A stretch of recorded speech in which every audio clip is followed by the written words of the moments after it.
Cindy Chavez? All right, we're starting this meeting. Good morning, Judge. 8:59. And quick.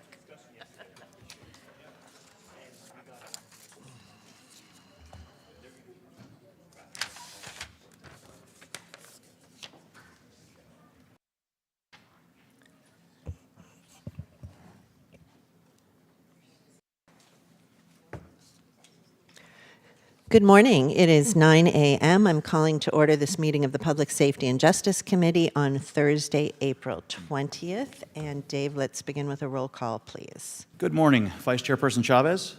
Here. And Chairperson Ellenberg. I am here as well. Thank you. You have a quorum. Thank you very much.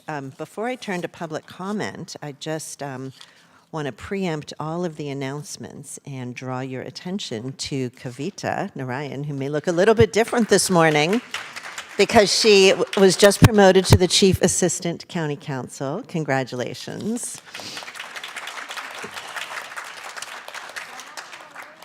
It was too hard to wait for that, so. But with that, we will move to public comment, which is the portion of the agenda set aside for members of the public wishing to address this committee on items not on today's agenda, but within the purview of the Public Safety and Justice Committee. And Dave, do we have any speakers? We have no speakers in the chamber, but we have 2 speakers online. Excellent. So let me remind folks, as I do with our full Board of Supervisors meetings, that when we have public comments in the chamber and on Zoom, we take comments in the chamber first, and then we go to Zoom, and the Zoom queue closes when the first speaker begins speaking. So if you are intending to speak on public comment this morning, please raise your hand before the first Zoom speaker begins. Thank you. And Dave, it looks like now we have a We do chamber speaker. have one in chambers, there? yes. And would you like to set the timer at 3 minutes? We have a total of 3 speakers. Yes, please. Okay. The first speaker is Aaron James. You have 3 minutes. Good morning. I wanted to speak about AB 742. And I don't see the sheriff here this morning, but we've talked with him about the issue of police weaponized canines. AB 742 would prevent police canines from biting human beings. Back in 2020, the Marshall Project released a 13-part series on the danger of police weaponized canines. Retired public defender, but I didn't know up until the Marshall report, and it was a Pulitzer Prize award-winning report, that the most likely use of police force to put you in the emergency room in this country is not guns, it's not tasers, it's police weaponized canines. I was fortunate enough to go up to Sacramento with Sergeant Sean Allen of the Sheriff's Department, the Santa Clara County Sheriff's Office, on March 21st. The bill in question was introduced by a new state assemblyman by the name of Dr. Corey Jackson out of Riverside County in the little town of Paris. And there's been a lot of pushback, but I want to take you to March 21st.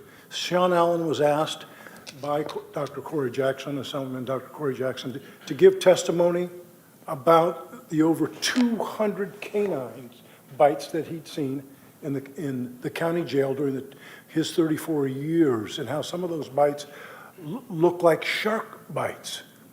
The testimony was given by Sergeant Allen and a member of the ACLU in support of AB 742 in front of the Public Safety Committee. At the end of the testimony, and by the way, not only did he give prepared testimony, but he brilliantly answered a series of questions that posed to him that day.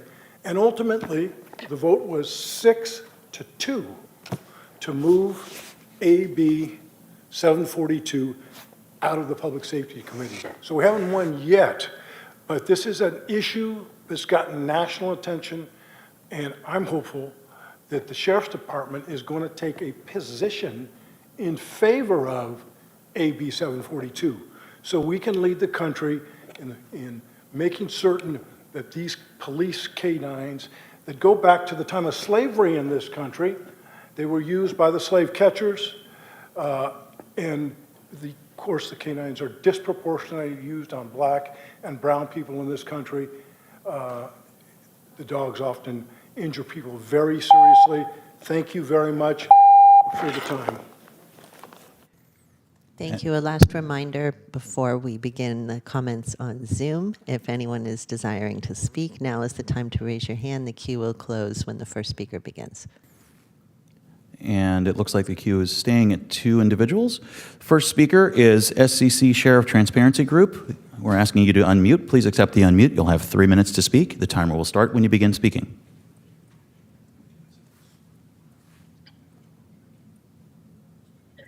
Can you hear me? Yes, go ahead. Good morning, Honorable Committee. As a victim advocate for justice, I come here to strongly reinforce the sentiments expressed in the written comments and update from the community-organized Santa Clara County Sheriff's Transparency Group. I currently assist with the advisement, safety, and well-being of victims, witnesses, and others involved in the Transparency Group's allegations of the current sheriff. I come from a background with over 25 years of law enforcement experience. I can honestly say to you and that you're all quite aware of that there's a segment of the law enforcement population who will stop at nothing to commit crimes, violate civil rights, and violate their oath of office. Most of us know you can ultimately identify, fire, and or charge the bad cops. But what about those who are missed and even worse, ignored and end up or are in the command structure where systemically they are not only just about impossible to remove, but darn near possible to hold accountable. Even years later, potentially, as with the case of the current sheriff. Take a look at what is happening now with the text messaging issues in Antioch. What the Transparency Group has uncovered here is not only mind-boggling, but disturbing that this sheriff may have done many things right under people's noses. Case in point, with the San Jose POA executive manager, many have questioned how she was able to do what she's accused of doing for several years. It's a complex but easy answer. She was not monitored, not questioned, or not even held accountable for her duties in the POA office.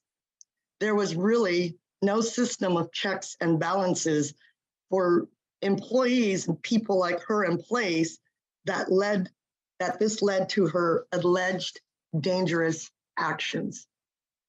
For the sheriff, the allegations are not being brought forth to this committee or any other committee or agency in this county to investigate or even defend. It is being brought forth to your committee and any committee or agency who should be very concerned so that you're aware that there are ongoing investigations by the appropriate agencies. Hopefully, this county will understand and not underestimate the need to ensure the safety of not only the incarcerated, but those who are contacted every day by the sheriff's office. We urge you to discuss solutions for the personal monitoring of the sheriff in addition to what you have in place for the general operations of the sheriffs and jails. For the sheriff himself, keep your ears and eyes. Thank you. The next speaker is Blair Beekman. Blair, you have 3 minutes to speak. The timer will start when you begin speaking. Hi, Blair Beekman here. Really interesting public comment today. Thank you. I'm in agreement with the first public comment person that for the issues of weaponizing police dogs even more. I think we've made a real commitment since the era of 9/11 and trying to leave that era, that we make a commitment to not over militarizing and weaponizing our police. And we really have the tools and the capability to monitor that now and lessen that. And we really have to guard ourselves against weaponization issues. And that's what makes the technology accountability, surveillance and technology ordinance things so important, I think. And it's such a good example of how we move forward in the future of our society. Basically, And we can really monitor and lessen the use of police force in our future. We're at that time to do those things and not simply let this spiral out of control continuously. We have to be really cautious about that in this new balance of reimagining questions that we can handle. We just have to know how to more appropriately talk about it. Good luck in those efforts. Thanks a lot for the first item. And thanks a lot for the ma'am who spoke on the second item about we really have to work on the concepts of oversight and hopefully public oversight for the future of so issues like the SJPOA thing doesn't happen again. I think we can do that. San Jose is already started a public oversight commission process that's been doing some really interesting work already that hopefully can be one day be put in place for the community to have real good oversight of our police in the future. We're all hoping and waiting for that, and it's just a matter of really, boy, we've got to create political will. And why is our elders of our community, of our political community, not allowing that kind of process to take place? It's a real question. And with that said, to note your own work after the George Floyd things around the police peer review program, you modified that program to fit very well into the needs of domestic violence issues and to be used by the health system as a process. But I feel it's not being used enough for police peer review itself. And what that can do for the whole police program is offer an openness and a healing and healthiness and a way to, give a check to each other and offer therapy as well.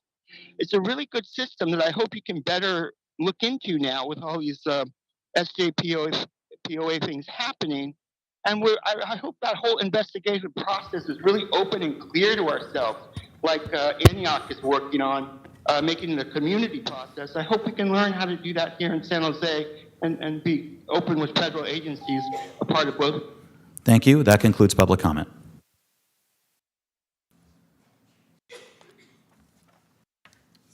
I'm here. Sorry, I have my screen is freezing. Thank you. We are moving to item 3, the consent calendar. But let me check with you, Dave. There's a request from the clerk to hold the minutes until the next meeting in order to make some corrections.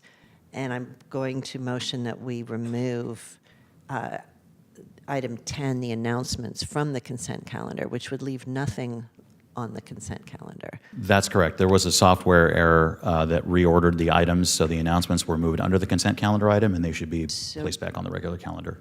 So we should still have a motion and a vote to Correct. remove the item. Correct. Then so moved, unless Supervisor Chavez wants to add Second. anything. Okay. Do we have public speakers on the consent calendar? We have no speakers in chambers, and it doesn't look like we have any on Zoom. Okay, then let's take vote, please. Vice Chairperson Chavez? Yes. And Chairperson Ellenberg? Yes. Thank you. That passes. Thank you very much. Item 4 is the quarterly report on the status of county diversion efforts and alternatives to incarceration program. I believe we're going to begin with a presentation from administration on the data dashboard that they have prepared for the report. Is that correct? Yes. Good morning, Chairperson. Casey Halkin, Deputy County Executive. I'm joined at the staff table by Melanie Jimenez Perez, who's going to be assisting in presenting the slides.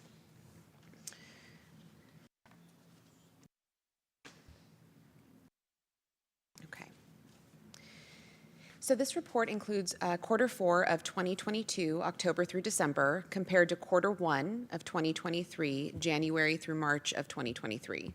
Incorporated in this report are data sets from January 1st, 2019 through March 31st, 2023 for comparison purposes, along with snapshot data from the 15th of each month in this reporting period. The jail population data only includes those who were housed at the jail facility and remained in custody for more than 1 day.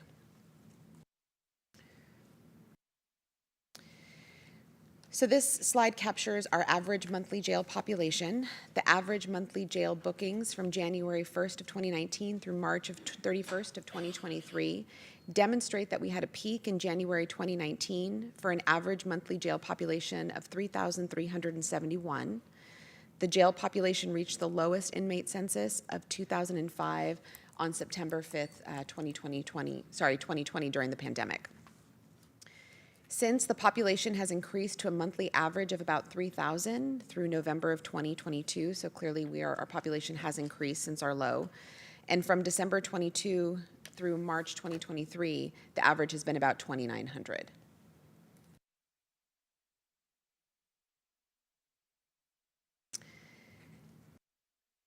The average monthly jail population for Q4 of 2022 compared to Q1 of 2023 did decrease slightly, despite an increase in bookings and a decrease in releases. And we believe that this discrepancy is likely because more in-custody inmates had their cases adjudicated and more sentenced inmates were released or transferred to state prison. So that's the discrepancy between the slight decrease, however, with the increase of bookings and decrease in releases.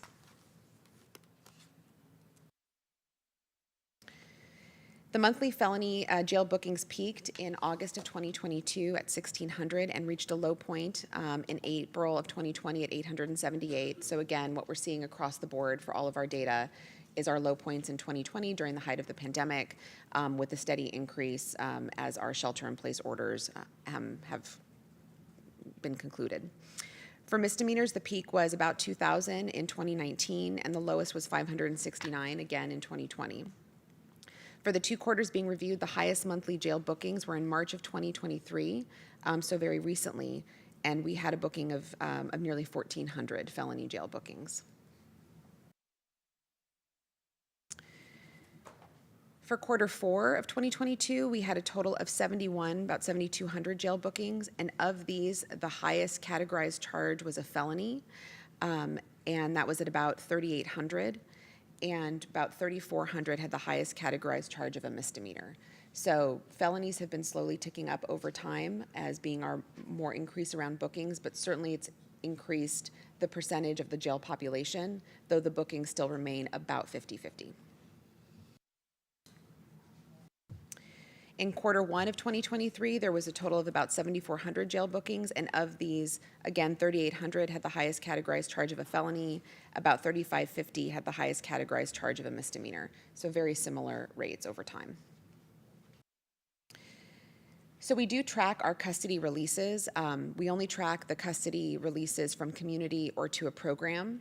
So therefore, this data set does not include any information on individuals released to another county, a state hospital, or a prison.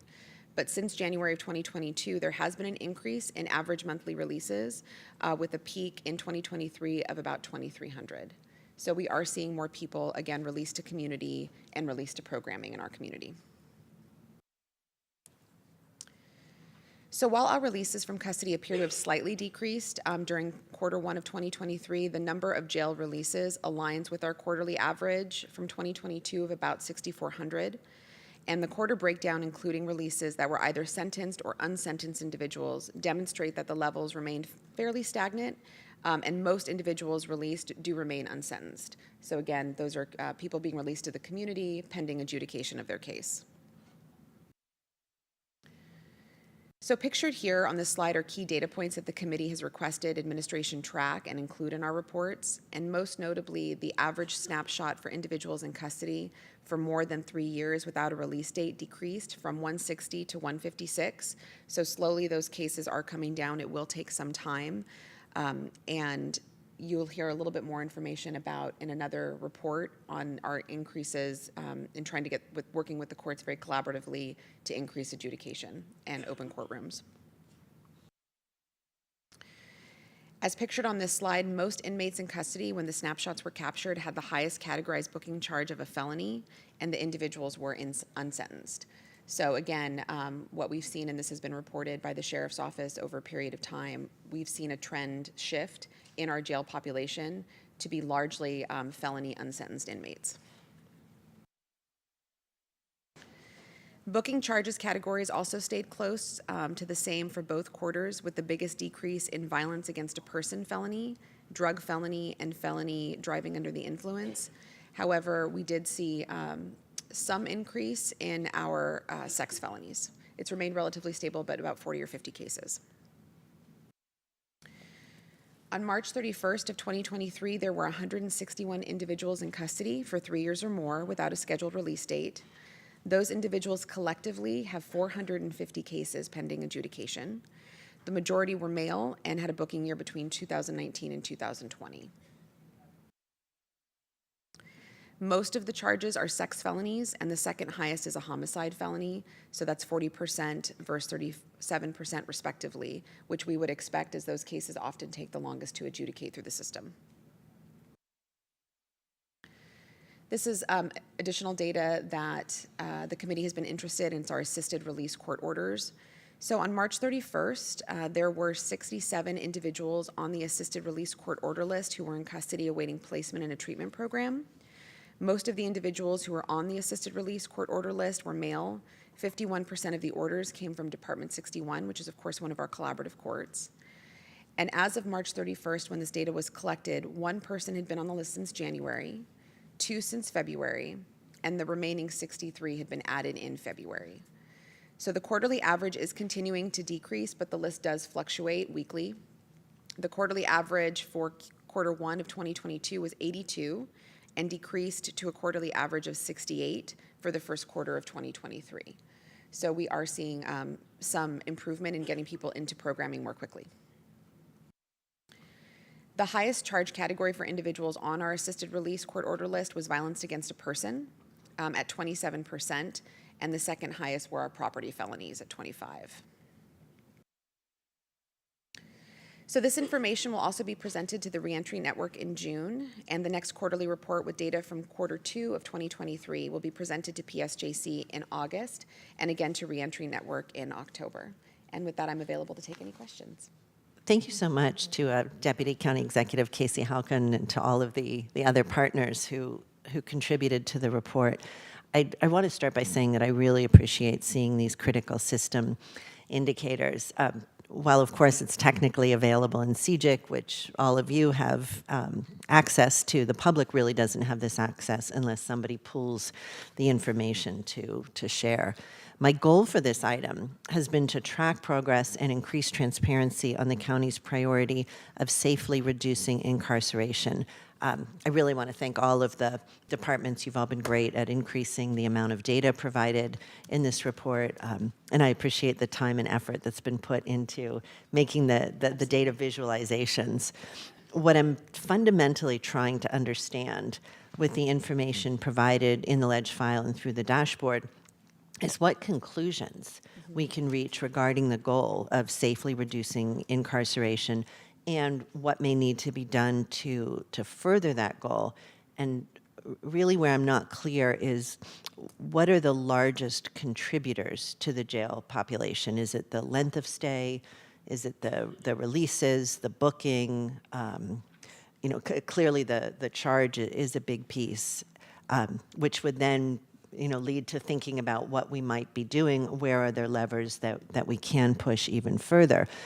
Answers to the questions that I just posed were clearer after you provided this narrative, Casey, just now, but looking at the data separately in the slides in the ledge file without a written analysis or synthesis made it a little bit more complicated. And I know also in the past we've had some issues with other entities or municipalities looking at data from this committee and then reaching erroneous conclusions when they don't have a full context. And I think it's just so critical that we are providing the narrative in an easily accessible and a replicable format. So I'd like to make, and this will be my motion, and then I'll turn to Supervisor Chavez for any comments or additions on the presentation itself.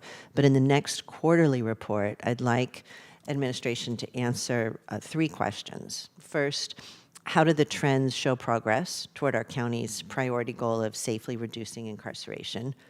What factors contribute to incarceration in our county? And what should the county, and I realize the answer is different for all of the different partners here, what might each of us be doing to address those contributing factors? And certainly I would love the questions to be answered both through the graphs showing the trends over time, along with a written narrative that really pulls out the most meaningful trends for explanation and context. And just a note, and I'll call them out in a bit as well. If it would be helpful to draw on some of the research expertise in our county, the first group that I think of is the really great R&D team in the probation department. And there were, I see lots of nodding, so I'm not alone on appreciating that work. That would really be welcome as well. Supervisor Chavez, could I have a second, and do you have any comments on the presentation? I'm happy to make a second, and I do actually have a couple of comments. One that I just want to start kind of where you ended, and that is that I think it would also be really important to, in all of our reports, not just an analysis, and I also recognize how complicated that is because it really is a lot of moving parts, but also to restate what the objective is, because I think the point that Supervisor Ellenberg raised is this issue around safely reducing the population. And I think we need to underscore that our emphasis is on Safety. well-being and safety of our community. And by restating that, I think it allows the context and the structure of this to be much more consistent in terms of how we as a group are thinking about this and want to approach it. I think that's really important. And I think the other thing is that when we're using percentages, we toggle back and forth here between percentages and absolute numbers. Mm-hmm. And I think we need to be using both very consistently, even for the looking through some of the programs that we're talking about it's just really inconsistent. And I think, again, to Supervisor or President Ellenberg's point, that that real numbers help people understand, or at least help me understand, how many people are we actually able to put through programs? How effective are those programs based on the number of people that are going through them? I think that's very important. And then I have a question about, a little bit about the, let me find my right slide. If we could go back to slide, I don't know what number it is because it's on my packet, page 35. But I think it was one of the last two slides, the second to the last slide that the headline is Snapshot Data March 31st, Assisted Release Court Orders.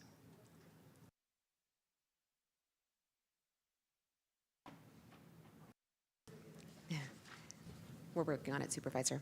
It should load in just a moment. But I believe what you're referring to is our assisted releases. Yeah, and the question I have is really twofold, which is if I'm looking at this slide and it says highest charge on an earlier slide, I thought it was really helpful when you said this is a total number of people we're talking about, but the total slides. Mm-hmm. Total slides. You know what? I always think about. I have to tell you, I think about Mike Wasserman whenever I'm looking at a slide when I can't find the slide number because he'd be like, "Where's my slide number?" But I know it was on the presentation. But when we're looking at a slide like this where it says, this is on assisted release. Jesus, Cindy. Okay. And it has 67 individuals, highest charge category. And what I was curious about is when you're looking at that number of individuals and I'm looking at the percentages and it says highest charge, I'm presuming that means that person has multiple charges against them. It can mean that, yes. So what we're doing is when we pull the highest charge, because the way a case is handled internally by the criminal process, if somebody's charged with a felony and multiple misdemeanors, it's handled as a felony case. And so we always count that as the highest charge as the felony. So what I'm trying to understand is that when we're doing assisted release and we have a person whose highest charge is X, mm-hmm. What does that total person's charge history look like? And really, what I'm trying to understand is, and I'll just use this as an example, sex felonies as an example. What is really, thank you. What I'm curious about is if you're looking at sex felonies in particular, what is the what might the other charges be? And then how is that implicated in the assisted release? Because again, from the report, and I just want to go back to the point that Susan raised, is that it was hard for me to understand what I'm learning from this outside of the numbers. So if I'm understanding you correctly, it sounds like what would be helpful is a bit of a deeper dive into these 67 individuals and the group that is being out on assisted release, particularly for sex felonies, to understand both the underlying charges beneath the felony and what are some of the programs that they're being referred to in the services. Right, and Okay. that would be, thank you, that was way better said. Yes, and what it would also indicate to me is when somebody is given assisted release, what a profile of that person may look like. We can certainly provide that information. It may also be helpful to invite behavioral health to join in that presentation so that they can add their expertise to that conversation. So with your permission, we'd like to do that. Okay. That's a really great idea, thank you. And then one last question, and this has more to do with just this idea about how low we can go, and I want to have this discussion more with you, which is that I am very interested. The reason I'm also interested in us making sure that we're talking about the safe reduction really has to do with the fact that, or in my mind, I don't know what a minimum should be outside of what's happening in the jails relative. Yeah. A minimum population Yes. count? Well, and I'm not suggesting we have a minimum. I guess what I'm saying out loud is that whatever the indices are for safely reducing is the indices that I want to see driving all of the analysis. Right. Because otherwise, the problem is that we don't really have a goal. I think our goal and objective should be safety and well-being of our community, period. But what are those indices? And then how does this roll up into that? Because I think the point, I just want to reiterate the point you raised about information being really clear, and I also think our shared outcomes being really, really aligned. Because if they're not aligned, then as we're making recommendations about how we proceed or what we fund or what's effective, and that could be implicated differently, or have And certainly we can take direction from from our two supervisors about kind of what those indices should be, and I noticed that the district attorney has his light on as well. I do want to say that I think what might be helpful now that we're talking about the court backlog is to think about in the next couple of months looking at our pretrial population that's being supervised, because I do think that when you talk about safety and who we're releasing and why into what programming, I think pretrial in the areas that we've seen the increases is a really good indicator of who's being released, what level are they being released at, and I think it'd be a good discussion for everybody to have here, but also to see the way those numbers have trended upward pretty significantly. So if I don't mean to be bold and suggest a presentation, and poor Matt's, but Matt would love to do my homework. but I do think it would be very helpful context for the discussion you're having about how to release people safely back into our community. Well, and from one of the areas that I was hoping we would be able to dive into that, either here or reentry, it either would be fine. But I think that is also a really, really thoughtful point, because we're learning an awful lot from that experience. So I think that's a really good point. Thank you. And I would add that direction to include behavioral health and to Give Matt some hope. give Matt some work to the motion. District Attorney Rosen. Oh, thank you. So I wanted to pick up a little bit on what Supervisor Chavez asked in terms of saying, how low can we go? How low can we safely go in terms of the jail population? So I have a couple comments about this. One is just to recognize that the current incarceration rate that we have in our county, meaning the number of individuals in jail divided by the number of people who live in our county, is the lowest it's ever been. So it doesn't mean that we can't safely reduce it even further, but it's just important to recognize that going back to the 60s, 70s, 80s, 90s, the aughts, and to where we are today, we're actually at the lowest incarceration rate that we've ever had. It's true that the number of people in our jail is not as low as it was at the height of the pandemic. That's true. But our population today versus where our population was in the 80s and 90s and the number of people in jail then, the rate is just much lower now. The second point is part of what there are two things that are increasing our jail population or contribute to the jail population we have. One is, there are individuals that are awaiting trial who, after those trials, if they're convicted, are going to go to state prison. And so when it takes a little longer to adjudicate those cases for people that are going to go to state prison, that tends to increase the jail population. Secondly, changes in the law have happened in the last few years which have resulted in individuals that previously would have gone to prison for their offenses to now being held locally. So for instance, for non-sex, non-three strikes cases, those individuals used to go to state prison, now they're held in our jail, and where they're going to serve their sentence. And in terms of the length of time that people spend in the jail, previously, I was going to say the old days, but it's really, 10 years ago and back, 100 years from then, jail was for people serving sentences of a year or less, and prison was for people serving sentences of a year or more. Well, changes in the law in the last 10 years have resulted in people that can serve sentences in our jail for years. So just the rate at which we're resolving cases where individuals are going to go to state prison has slowed somewhat because of COVID, and we'll talk a little bit more about the backlog later. And then also just the kinds of individuals and offenses that they've committed who used to go to state prison now, a lot of those serve their sentences in jail. So those are just some things to keep in mind in terms of actually who's in our jail and what that population is. And then just from a kind of historic perspective, while I don't know what the magic number is or what the minimum number of individuals in the jail is, what I can say is that historically we're at the lowest incarceration rate that we've ever been. Thank you. Just if I could add one other thing. Thank you, J. Rosen.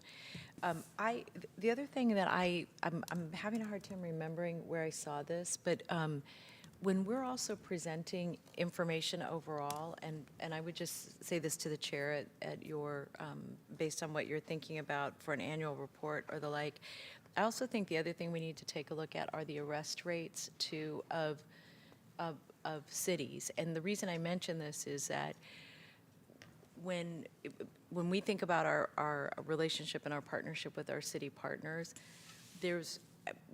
I believe that some of the themes, some of the beliefs are not rooted in the roles all of us are playing or how we're responding to community needs. And just as an example, when I served on the city council in the olden days, to use D.A. Rosen's point, 100 years ago, the arrest levels then were actually only slightly higher than they are today. So diversion is not just happening when someone comes to jail, but officers are making decisions on the street, sheriffs are making decisions on the street, and that, what's important to me about that is that I think sometimes when we look at the system, and we don't have a choice but to look at it in pieces because it's so big and complicated, but at least at some reporting mechanism, we should be looking at all the inputs, because I think the question you asked was really a valid one, which is, how are people coming in and when are they coming in, and really even where are they coming from? Because I think if we're successful and effective in lifting up the mental health service side of our organization and the drug and alcohol services, that we're going to see even more, a bigger set of deviations. And I think that's actually really important for us to understand, and especially with our public safety partners who are on the street, because for some of them, I know they're saying, well, if we arrest somebody and that we're just going to see them out again, so there's no point. And what our point is that we should be providing services to people. All of us have a job to do. We should all be providing services. And if there are options for placement, and they can happen there, and they could happen right on the street, or they are already happening, I think it would help us do a much better job of designing program than we are. So I would just ask if we could think about that in terms of the input, because I think you hit on a very, very critical point. Thank you. Thank you. Public Defender O'Neill. Thank you, President Ellenberg. I just wanted to kind of piggyback on what our district attorney said in relation to the jail population. And Supervisor Chavez, you asked, how low can we go? And I think there isn't really a number. It fluctuates all the time. It depends. But what we do know, even though there may be no magic number, is that in the middle of the pandemic, we rapidly reduced the population down to around 2,000, and the sky didn't fall. And I think we did that safely and well. So as we continue to try to use many avenues to get cases resolved and the jail population safely reduced, we know we can do it, and we know we can do it probably by about 1,000 people. So I think, from my perspective, that should be the goal. Thank you. May I just, so I really appreciate that, Public Defender, and I want to be clear. I don't think there is a magic number, and my point is that we should not, that should not be our goal. Our goal should be well-being and safety, and having the right people in the right place, getting the right response based on whether or not they're mentally ill or they've committed a sex crime. And the one other point I wanted to raise, and I think this is, I'm just so glad you said this, Public Defender O'Neill, because I think that is also an indicator of how we're responding to certain kinds of crimes. As an example, we saw a drop in sex crimes during COVID, probably in certain kinds of crimes, and then now that people were out, we've seen a skyrocketing, and I don't mean to be alarmist, but it's extreme in my mind in terms of the kinds of crimes we're seeing. And then the other thing is, I think we saw a significant bump in crimes against children because kids weren't in school where they had those helpers and those safe places. And so I think there is much to learn, is my only point. I don't have an analysis of the implications of all of those things, but as it relates to helpers, I think we learned something really valuable about our school system and how important it is. And also, I think at some point we ought to be taking a look at what we've learned about sex offenses during that time as well, to better understand what was happening then versus what's happening now. But so I appreciate your point about no magic number. I don't think there is either. I think it's really, do we have the right response for the right behavior? Under Sheriff Binder. Sure, thank you, President. I'll just make one comment just in terms of during the pandemic and 2020 and just the great efforts that everyone in the county was making in terms of the jail population. But I also wanted to add that with the shelter in place that was occurring, some of us who were out remember driving on the freeways, there was no one out there. And so that number was a little artificially low in terms of law enforcement activity, which dropped, although as Supervisor Chavez mentioned, there were blips in certain areas, more responses to homes, because people were in the homes together and maybe there were more calls there. But overall, law enforcement activity really dropped during that period of time because people just weren't out there. So I just wanted to mention that was a factor to be considered in that number that was very low during the pandemic. Supervisor, if I can just make one additional comment. Of course, and then Javier.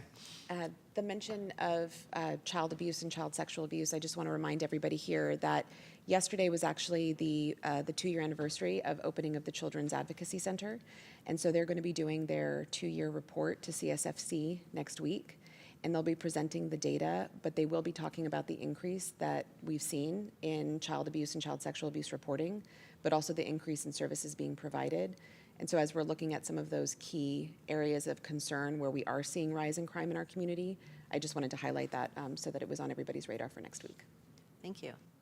Yes, I just wanted to remind the committee and the members too that last year, as we were going to re-enter network to approve the 2-year strategic plan, our goal, we had a bold achievement to maintain a low jail population of 2,000 individuals. Also decreasing the recidivism rate, and then most importantly too, to address and reduce racial and ethnic disparities in our system. And that plan was approved by the board on May 24, 2022. Our goal is to go back to re-entry network in August to review the first year of that implementation plan. To see where we're at in terms of that population and then recidivism rate. But I think most importantly too, we set ourselves a goal to ensure that our clients who received employment services. 70% of them retained it for more than a year. And also, individuals that received AB 109 mental health and substance use treatment successfully completed at 60%. So as Supervisor Chavez alluded, one thing that we also keep in mind is the success rate of all those programs. And that's something that has been brought up during the Alternatives to Incarceration Work Group, is we have all these programs, we have all these diversion programs. Where's the outcomes? Where are the discharge efforts? Successful and the unsuccessful numbers. So that's something that we're hoping to bring forward to the board in terms of the whole ATI work group, is identifying all the diversion programs, all the ATI programs, all the reentry programs, and then also identify the success rates of those programs. Thank you very much for all of the information. I really appreciate all of you. I had just a couple of questions on some of the department updates that you all provided, and thank you very much for providing the written reports. It affords us a great opportunity to digest the information before the meeting. Matt, in pretrial services, first I want to just congratulate you on the new hires. There was a period. You just take a break, so congratulations on that. Also, there was a significant increase in the number of clients released on their own recognizance from 194 in Q4 of 2022 to 334 in Q1 of 2023. Can you provide just brief context on what drove this increase? Sure. Thank you. We're sharing a microphone. I see that. The court and pretrial service, we share everything. Yes, I looked into that, and we were not giving ourselves credit for the defendants that had been amended by the court from SORP down to OR.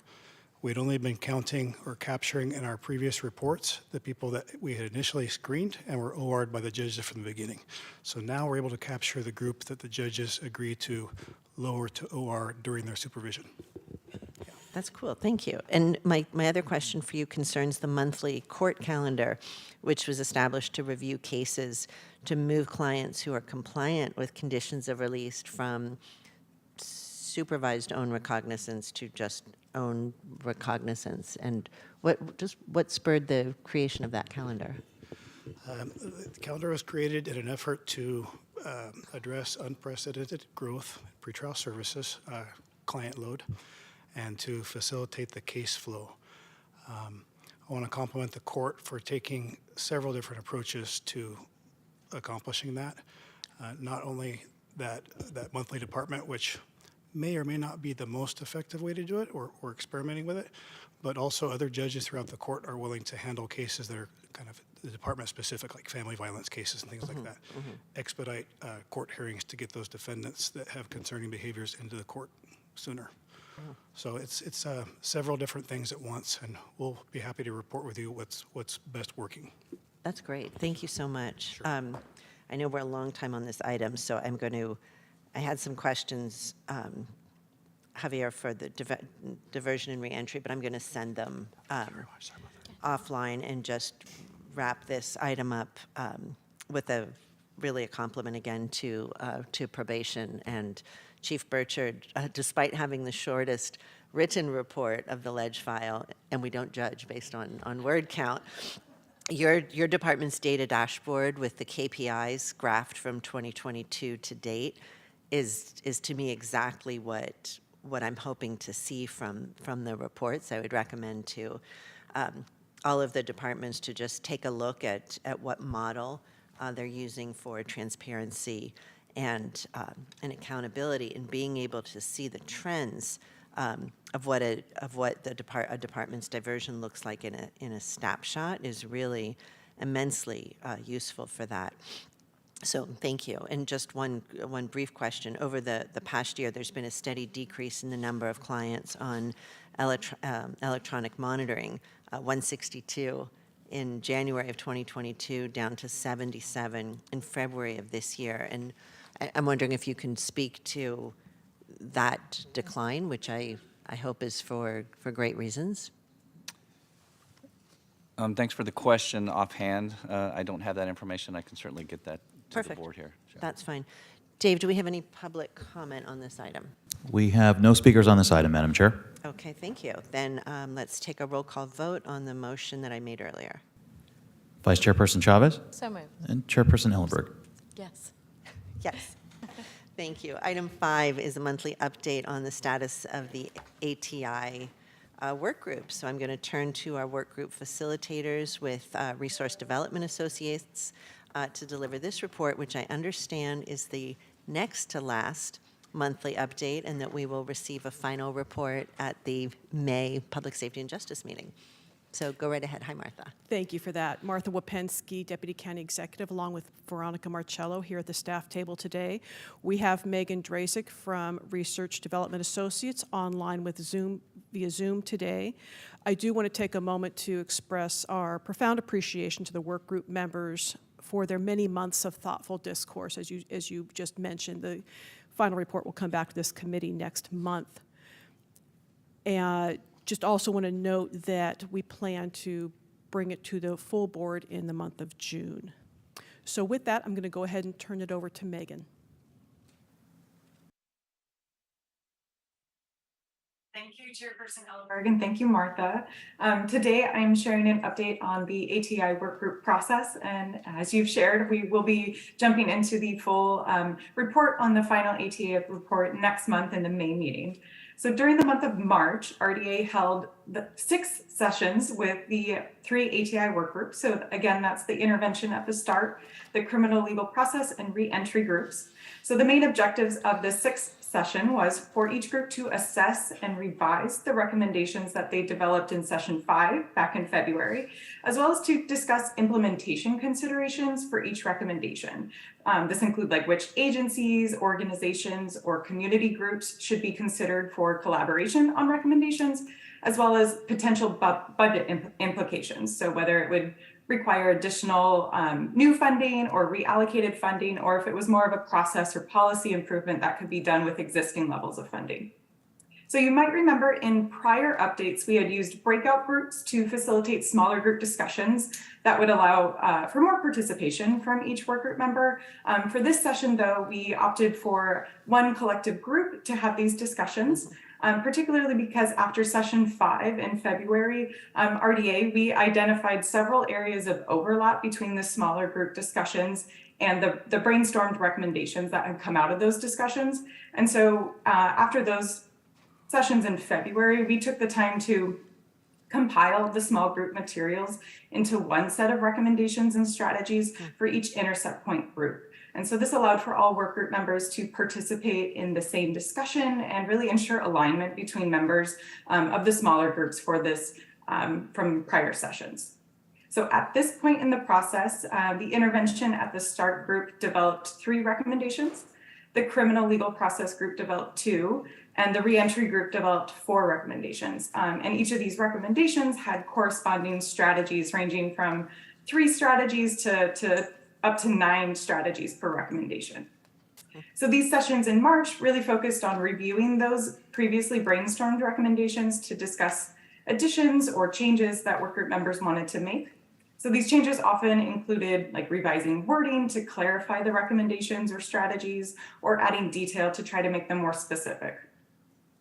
I wanted to highlight some of the key takeaways that we had from session 6 across all of the work groups. The first being that members generally agreed that the recommendations and strategies that they had developed addressed the issue statement that they had previously defined as a group for their intercept points, and that they felt they were in alignment with feedback that they had heard from community partners and other county partners to date. And then additionally, across all the work group members, they discussed how the majority of their recommendations would require additional budget requests of some form to implement, whether that's newly allocated funding to support more services, for example, or reallocation of existing funds to direct funding to where it's more needed. And I want to highlight a common theme continues to be present across all intercept work groups, and that's the critical need to increase the capacity of and treatment and supportive services across the continuum of care. So That's especially where there's gaps in needed levels of care, such as step down from crisis residential, where you might need a higher level of care than outpatient. And then additionally, more options for supportive housing units, things like that. Work group members really feel that if the county's capacity for treatment and services is not increased, the other efforts that they're including in their recommendations and strategies to divert community members from incarceration or to promote reduced recidivism will not be as effective. So in our written report for today's meeting, you'll also see that the planned activities for April included hosting a consensus session with each work group. And so as of last night, actually, we have completed those consensus sessions with each of the groups. And the purpose of these sessions was to attempt to establish a consensus on the recommendations and corresponding strategies that would be put forward in the final ETI report. And to do this, we followed a process for each recommendation in which work group members participated in a consensus check vote to indicate their level of support for the recommendation. And these ranged from wholehearted endorsement to a veto. After we did the initial vote, we opened it up for discussion amongst the group, and we talked about changes that they wanted to see made and did some live editing of those recommendations, and then re-voted to check again for consensus. So we did this process multiple times across each work group. And then RDA is now that we've completed each of those, we are in the process of gathering everything from these last sessions and compiling it for the draft of the final ETI report, which, as I mentioned earlier, we'll be presenting next meeting in the May meeting. This report is going to include an overview of the issues as defined by each intercept group, some context and background information with some data to highlight on the issues, and then the recommendations and strategies developed by each work group at the various intercept points. So thank you so much for your time. I'm available for any questions. Thanks so much, Megan. I'm really looking forward to seeing the report. I'll save substantive questions for then, but I want to ask if part of your wrap-up work is to do any kind of participation survey. I would be very interested to know from all of the members from the very beginning, whether they stayed engaged or not, how people viewed this process. Did it seem meaningful? Were their voices heard? What is their level of confidence that real work and response is going to come from all of the efforts that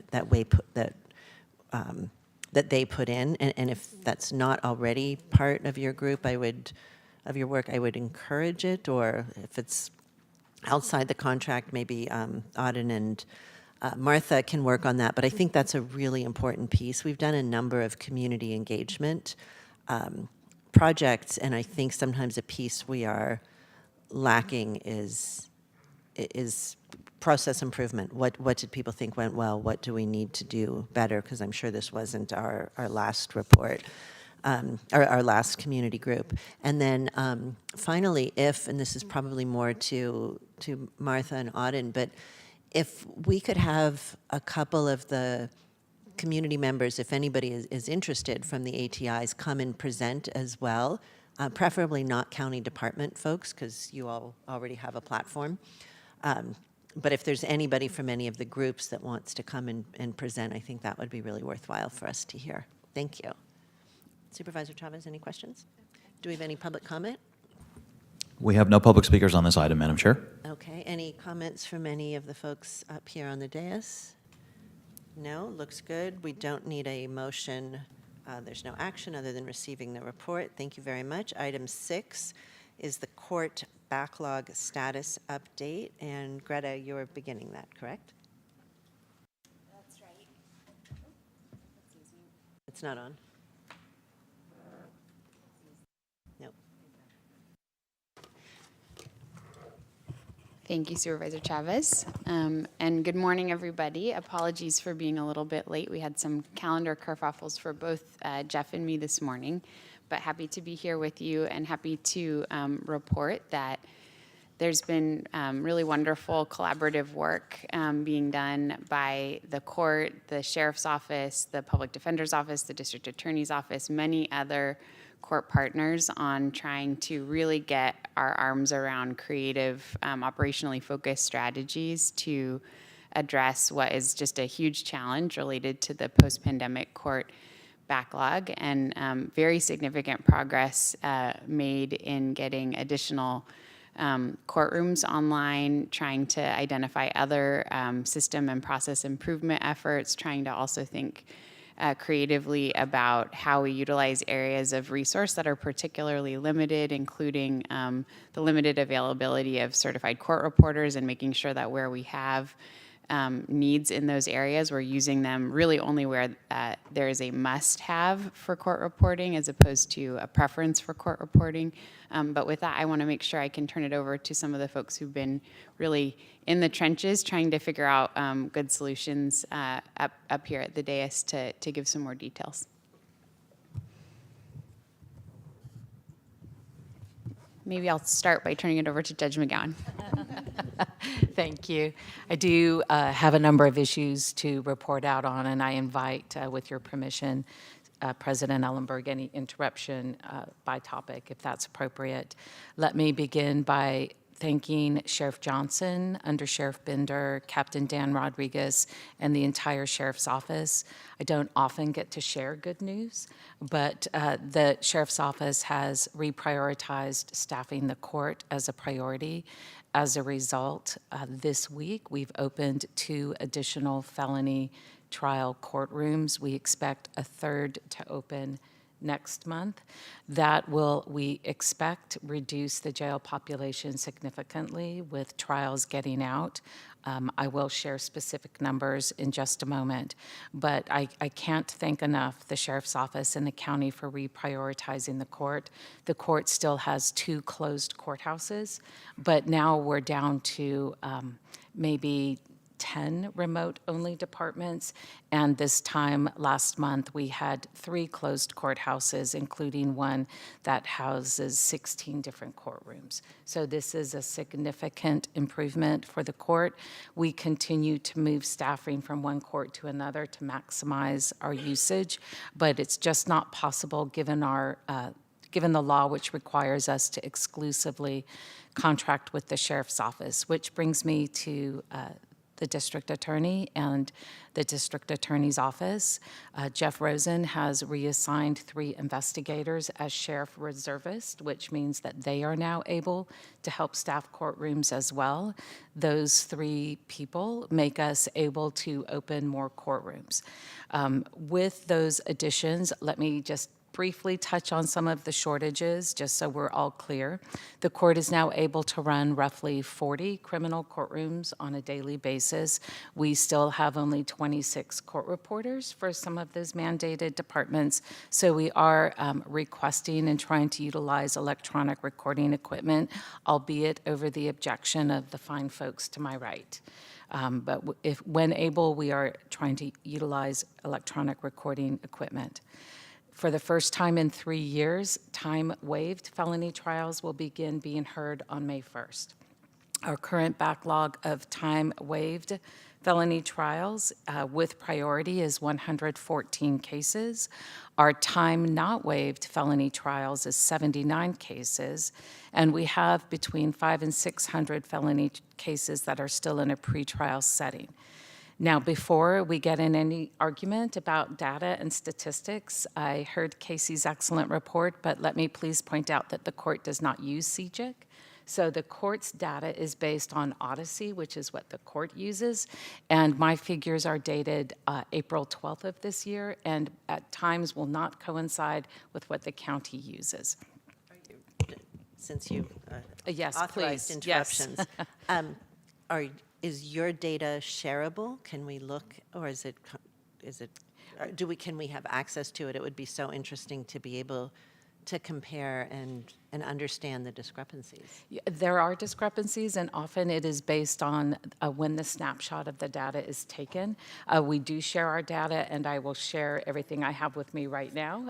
But we do keep things. We keep things differently. The court left CJIC a couple of years ago, and with the work of pretrial services because we share everything. We're working on learning how to share some of our electronic data as we go forward, but we don't use CGIC. So we find that we're often not on the same page, and that's not intentional, it's just a fact. As I mentioned, the time-waived felony trials will begin on May 1st. That's a first. We do have still roughly just under 400 time-not-waived misdemeanor trials, but the majority of those cases are not in custody. And we are still operating with 10 vacant judicial officer positions. The court is hoping to increase our diversion and mental health treatment courts. Unfortunately, because they are not mandated and not a priority under our criminal backlog, we still have a vacancy there, which we hope to fill within the year so that we are better able to handle more diversion and mental health treatment court cases. We also have taken a calendar from Judge Manley's department and moved it into the probate department. It's the Alternatives to Outpatient Treatment calendar. So we are trying to expand mental health services through our probate departments as well. And I believe that completes everything I have prepared to say, but would welcome any questions.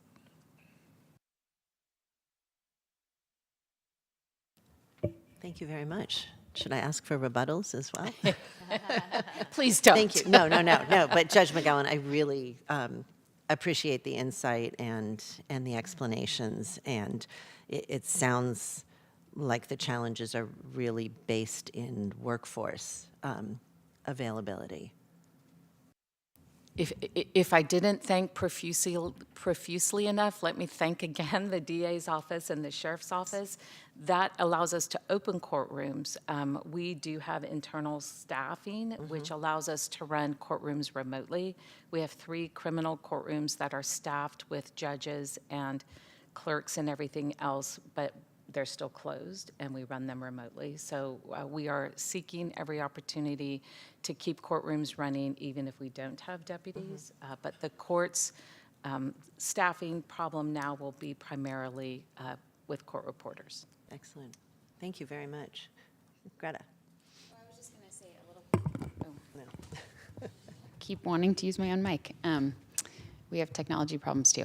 I just wanted to say a little bit more, actually, mostly that I've learned from Judge McGowan and conversations with others up at the dais who can speak a little bit more about the court reporter shortage and some pathways on that. One challenge there is there has the cohort of trained court reporters. It's actually a very intensive training process, which was news to me, just how extensive I was shocked to learn it takes almost as much time to become a court reporter as it does to become a lawyer, in terms of the extensiveness of the professional training, and that just the cohort of trained court reporters are not being replaced by a new generation of folks because there's just seemingly less interest in going into that as a field, probably as people predict that perhaps that transcription-based approach to recording court proceedings may shift with technology, as we're already seeing it do in other places across the country. But one of the things that county staff and court staff are looking at together is the various statutory requirements around use of court reporters, alternative training programs. There's a new methodology where rather than typing the transcript live, there's a person who's actually using an audio recording device to sort of dictate into an audio recording device that creates a live transcript in real time. There's also, of course, as Judge McGowan mentioned, improving recording technology. There's been a reluctance for many years to utilize recording technology because the quality of the recordings didn't allow for the creation of a transcript if one was later needed that was of high enough quality to take, for example, really important issues up on appeal. And so there's improvements in the recording technology that may negate the need to have a transcript of all proceedings, but to be able to create one where necessary to support an appeal in cases. And so those are examples of the types of things that the court and the county are looking into. And also I'll just say, or others on the dais may say it as well, there really are important appeal-based reasons why sometimes having a court reporter present to create a transcript is really critical in terms of protecting folks' rights. So trying to balance that with also just the practical need that people's rights are also compromised by not being able to have the adjudicatory process proceed, and trying to get real creative around how we can meet what is a need for court reporting or an appropriate equivalent in a lot of different proceedings where it's not readily available, notwithstanding funded positions and competitive work around hiring.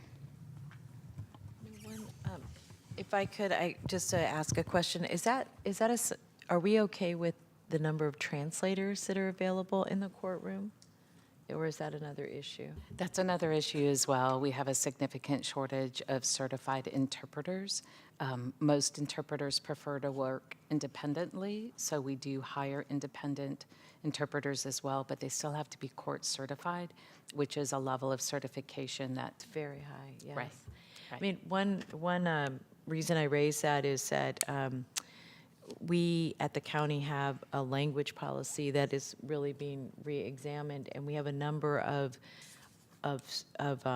direct staff and contracts. And one thing is I think is we're thinking about how to support folks in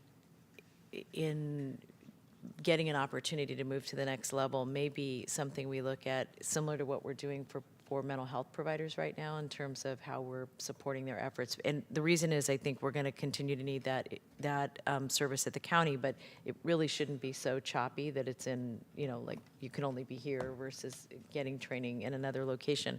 And the other is I know that our staff has been talking to our community college partners, and there may be an opportunity for us to think a little bit about how to, within the constraints obviously of the law and making sure they're of a high quality, that we can partner with our community colleges to maybe just refine it enough that it's effective and useful for people. I want to just say how much I appreciate the report and hearing that it's moving in the right direction. And I really want to thank everybody for working together, because obviously we all have the same goal, and really appreciate the leadership of the court. Thank you. Thank you. Thank you. I'll look to anyone else that wants to add. If there are no further comments, Dave, do we have any public speakers on this item? We have no public speakers on this item, Madam Chair. All right. Again, we don't need a motion or a vote, so we'll move to item 7, which is Public Safety and Justice Committee Department Budget Proposals. And who is kicking off this item?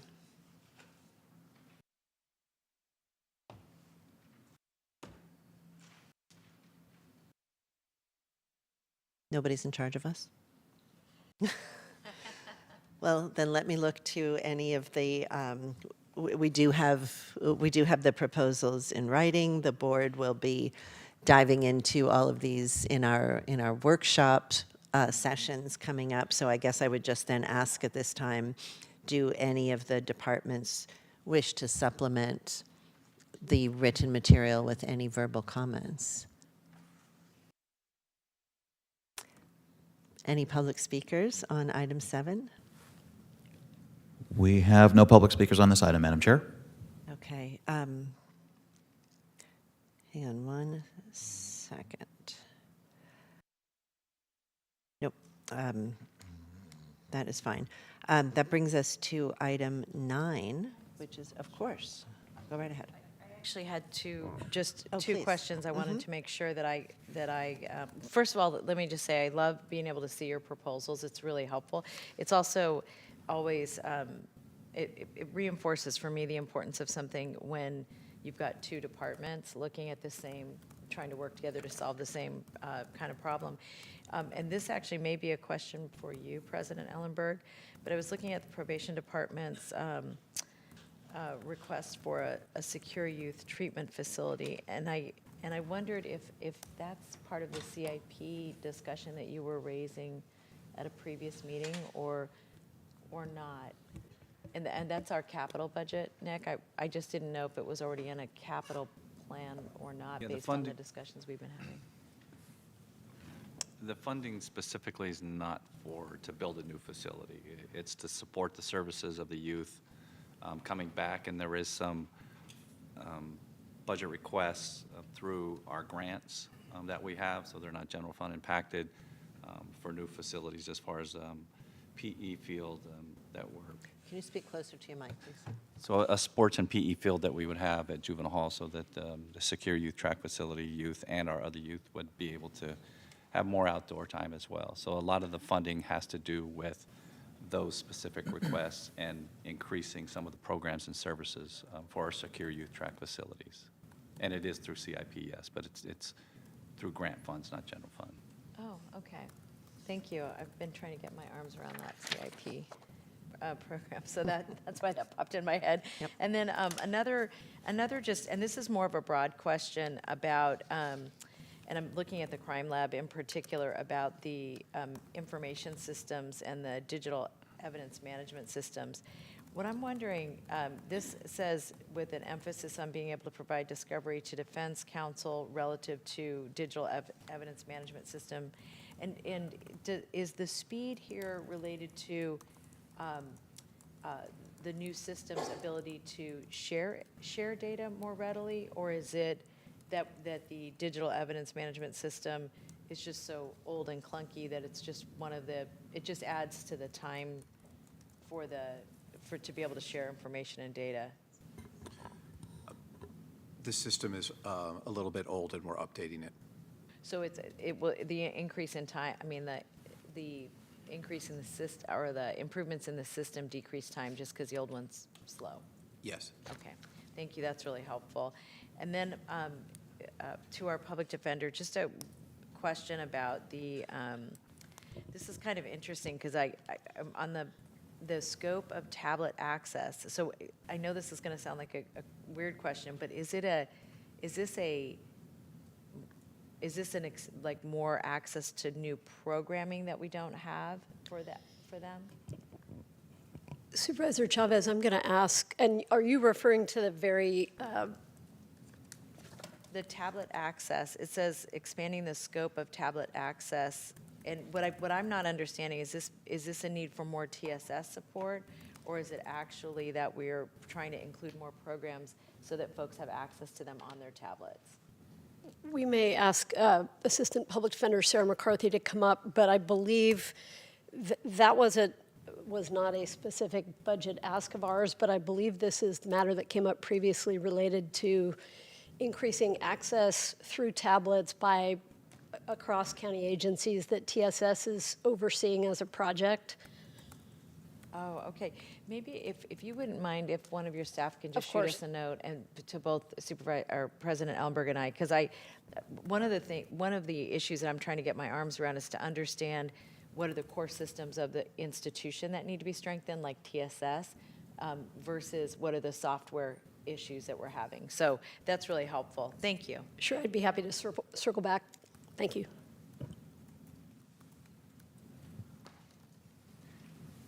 Okay, great. I have just one question on my end for Under Sheriff Binder. I know that staffing in your office has really been a complex issue with a long history, and board members before my time have attempted to make sense of it through requests for information, and delighted that we are in a very different place right now regarding how we access information and how requests are responded to. And I'm wondering whether internally a staffing study has been done, or what kind of assessment process the Sheriff's Office took to develop your request for staffing. Sure, thank you, President Ellenberg. There have been staffing studies done in the past, which obviously provide information, but for the request this year, it was just an internal look at codes and functions and vacancies, which helped us to come up with the requests that we had in order to align priorities, county priorities, sheriff priorities, for oversight, information sharing, quality control, analysis, that sort of thing. All of that went into the request for this year's budget request.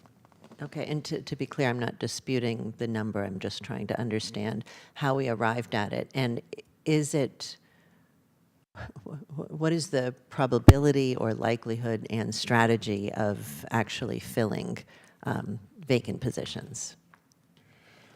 Sure. Part of the requests were actually for positions in our recruiting and backgrounds unit. So if we have staff to be able to focus on those areas, then obviously that's going to help us to be more successful.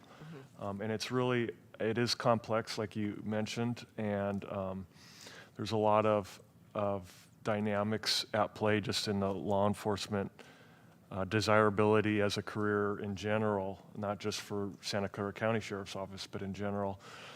So we're really trying to work with the county to have incentives to make our office more desirable and to make it the sheriff's office that the county can be proud of. And part of that is just upgrading our internal policies and procedures, focusing on employee wellness. The county has already taken steps just in terms of finances to make us more competitive with local agencies. So we think the entire package would make the sheriff's office more desirable for those candidates still looking to support the community through public safety. Thank you. I appreciate the response.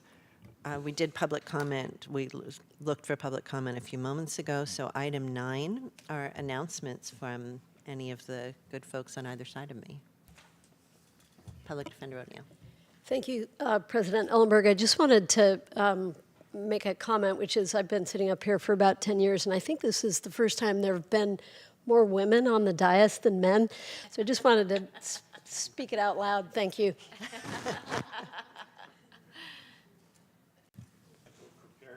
Any, at the very least. Anything, Chief Pritchard? Yeah, thank you very much. I just would like to highlight on our website now, probation website, that we've included a record clearance site there for folks to have access to with the frequently asked questions in Spanish and Vietnamese as well. And just to highlight the work that our staff has done in that division, I think we're roughly doing 3,700 record clearances a year, which is really great work in keeping our folks able to get jobs and moving forward in the community. So just wanted to highlight that and take a look at it when you get a chance. Yeah, thank you. Sure. Thank you very much.